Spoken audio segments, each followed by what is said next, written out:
Hi, I'm here to talk about the secrets of the universe and why people are so interested in it. And we start with the invisible. Why do we always want to know what is behind the so-called curtain? Well, it's because we are human beings, and human beings are created so that they have a curiosity that is well beyond any other being's curiosity here on Earth. And we have an inquisitive mind, so to speak, and that is a birthright to a human. And when we speak about this, we often refer to the unknown as the heaven or hell or divine realms or something like that. But it isn't. The unknown, or the invisible rather, can be anything that surrounds us currently, and it's a very natural state. If you can't see your hand, for instance, what might be happening in a state? It's a very normal state. Say if the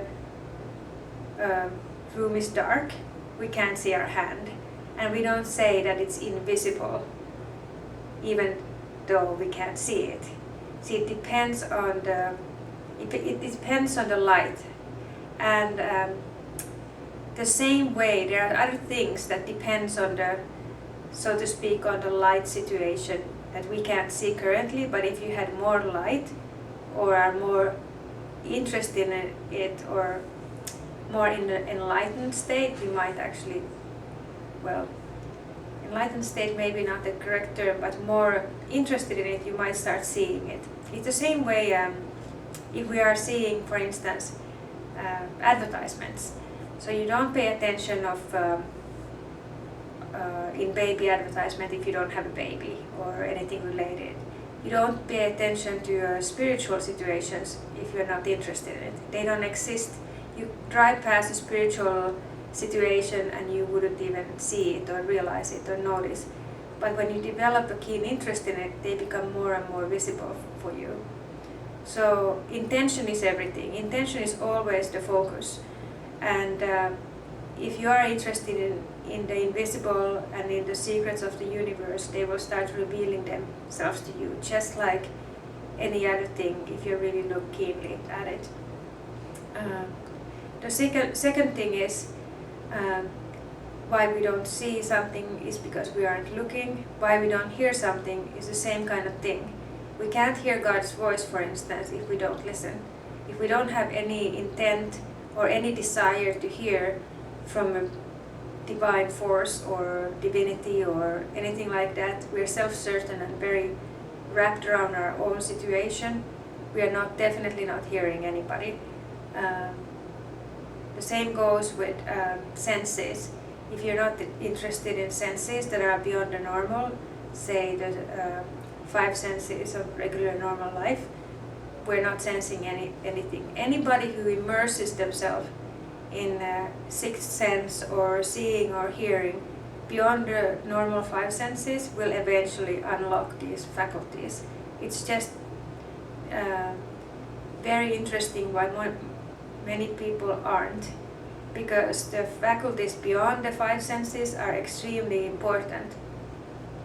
They guide us, they direct our daily lives, they give us certainty that we are not at the end of our journey when we are at the end of our journey here on Earth, etc.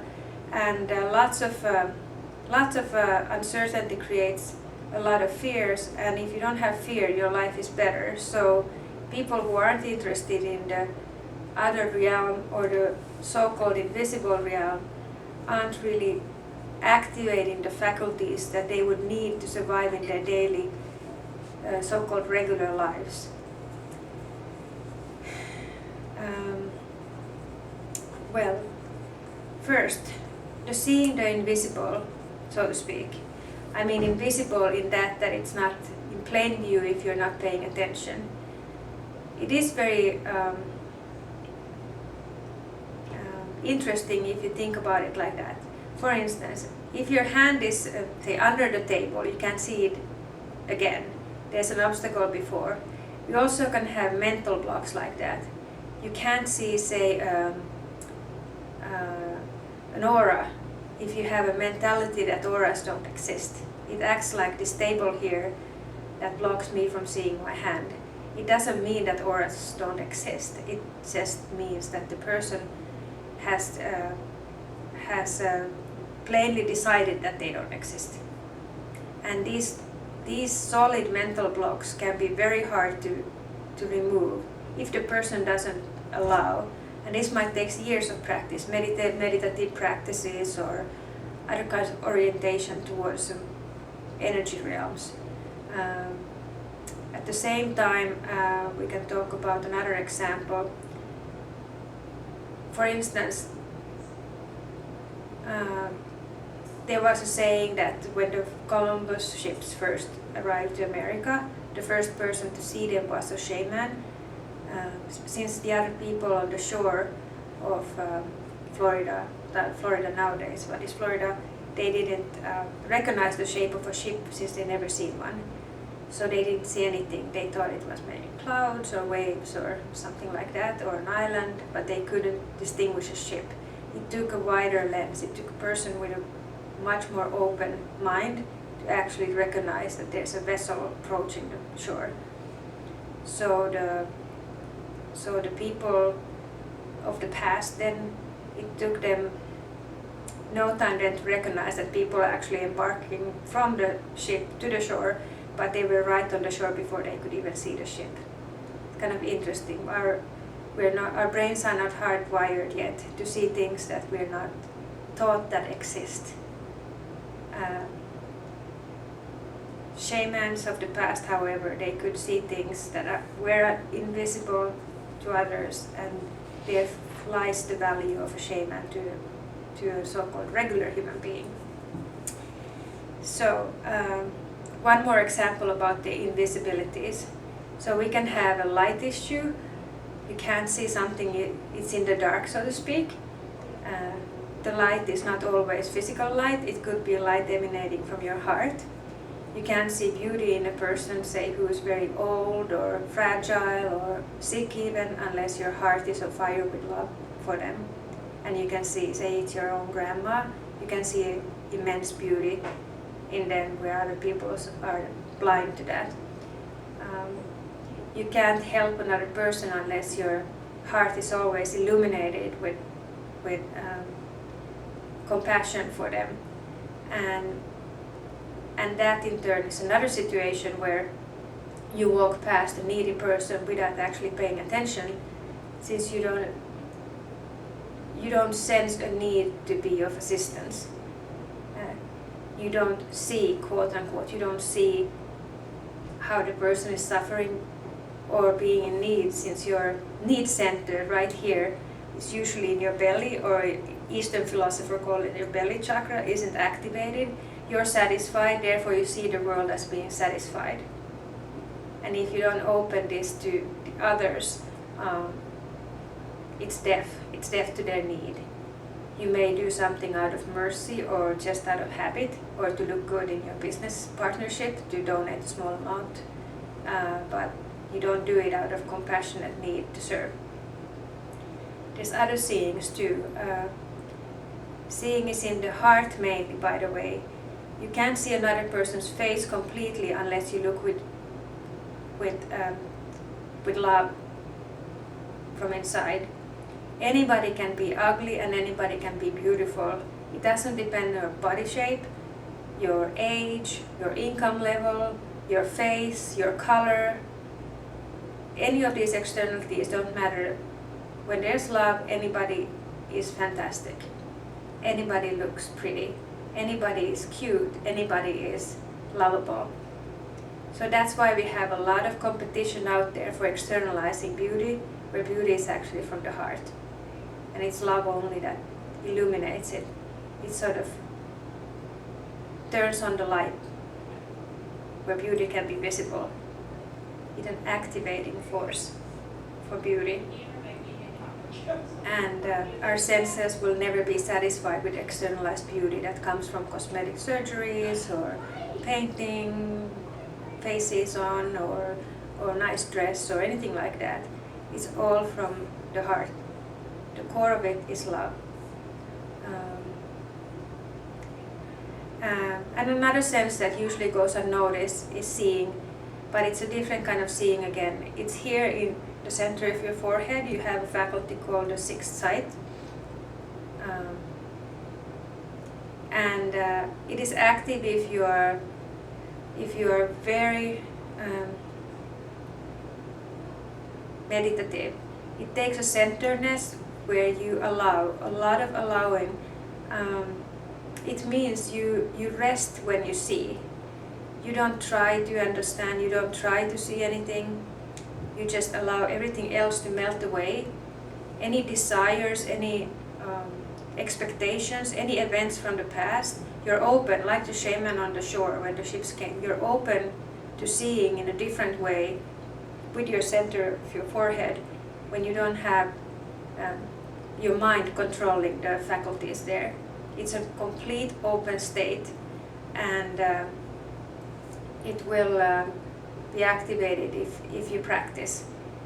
But the worst enemy of this is precognition, that you preconceive things from your learned past.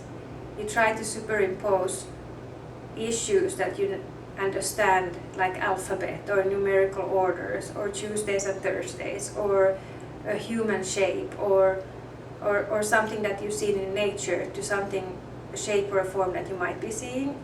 But if you allow that to fall away, everything you've ever seen before, you might actually see fantastic things.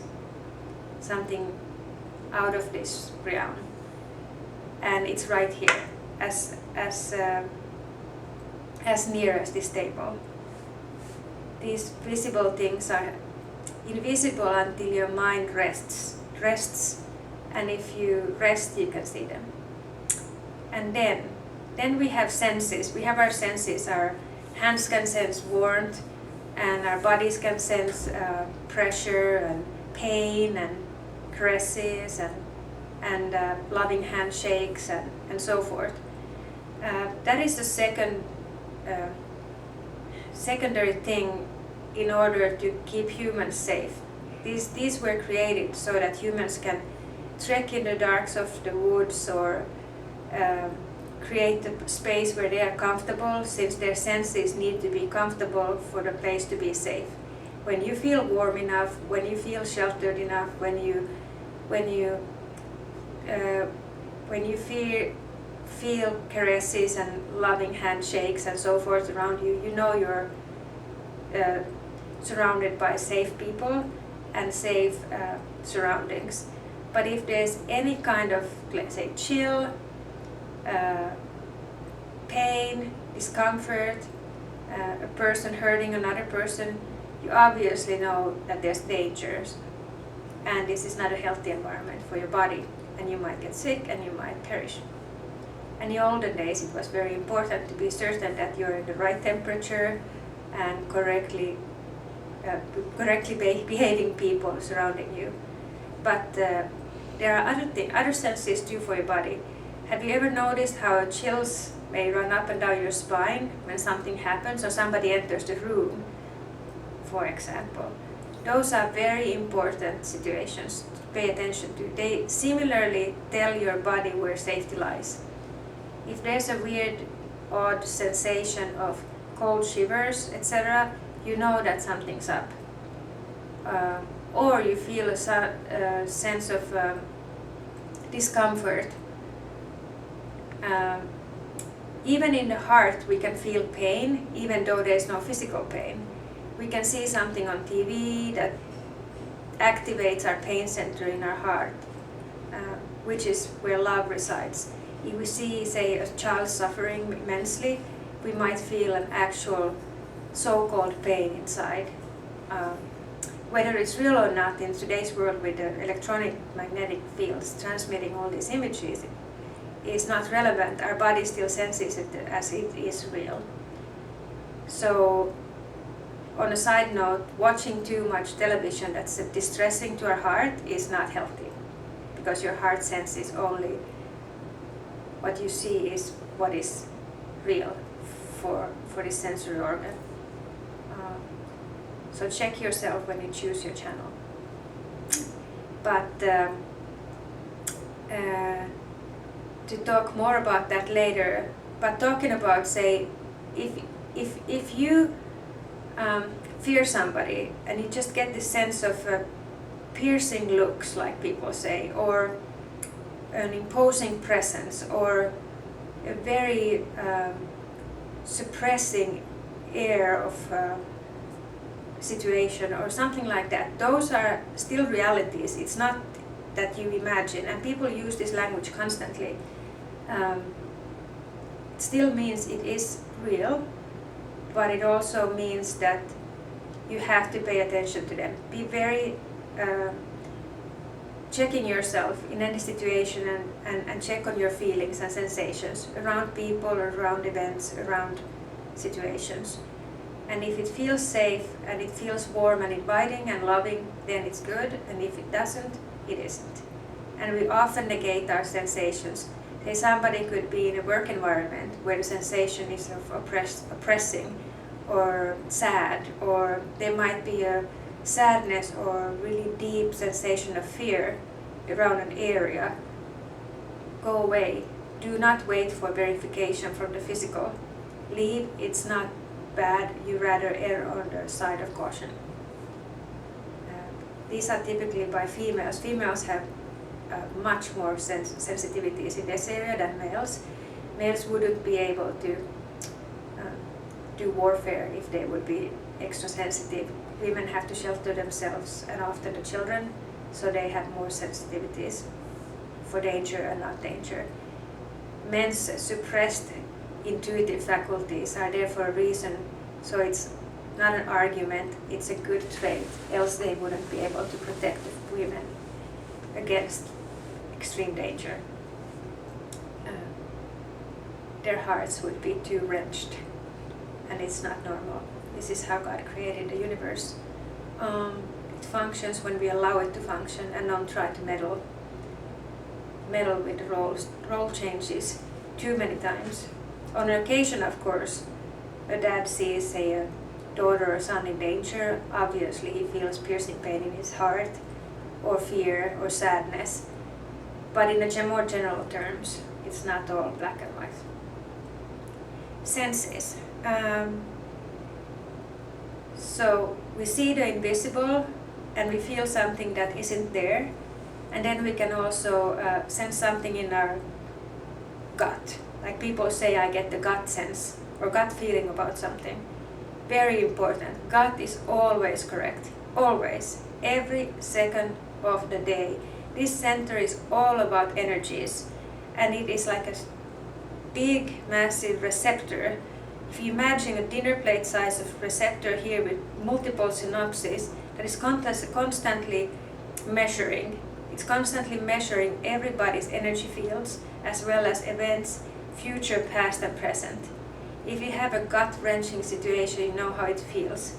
If you say, I shouldn't have done it, I felt it in my stomach, that's correct too. You have to trust your gut feelings. It is important, more important than the senses of the physical. This center, the dinner plate size of a gut sensor is very, very, very, very, very important. Nothing should be ever done in accordance to anything else except this, as a first checking point. Secondary senses, etc., especially when it comes to family. Family issues are always centered around here. And then we have hearing. Hearing things that are not there is not normally and nowadays not very cool. People think you are crazy. But hearing, there's different styles.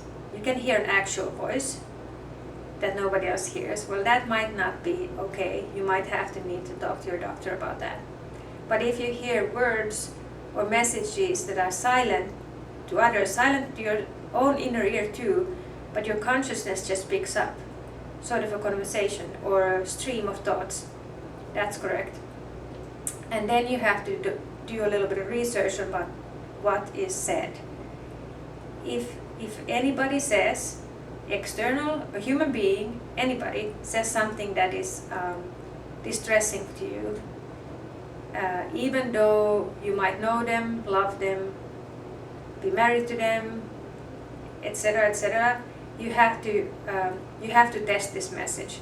Why is this message given? What is the intent behind it? Is the intent to hurt or is it to help? If the intent is to hurt and make you sad or angry or mad or crazy, they are not on a good path. You have to distance yourself immediately, stop them from talking to you, and set yourself a big barrier against this type of messaging. What we hear goes straight to our souls.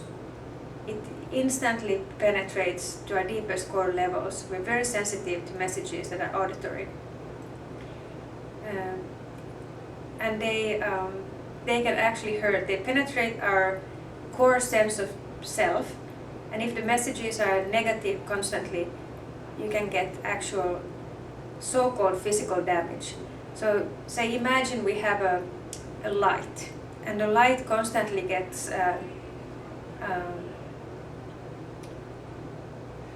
what would be a good example? Extinguished, sort of snubbed, if like somebody would like to put it out.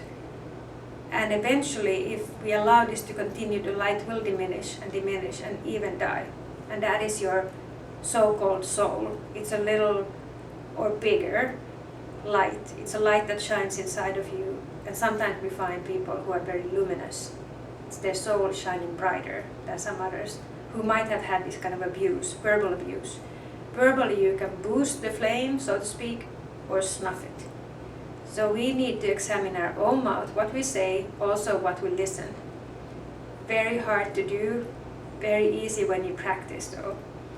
And very easy to start stopping people from abusing your flame when people start saying negative things.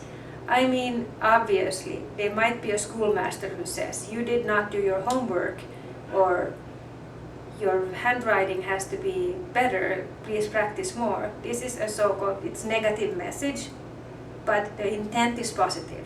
It's to improve you.